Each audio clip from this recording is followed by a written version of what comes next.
हाती परडी कुंकू भाई अंतरितवली ज्योती ग भंडाऱ्याची मुठ उधळली पाप जळली कोटी ग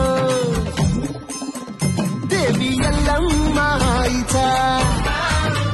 कोल्हापूरच्या अंबा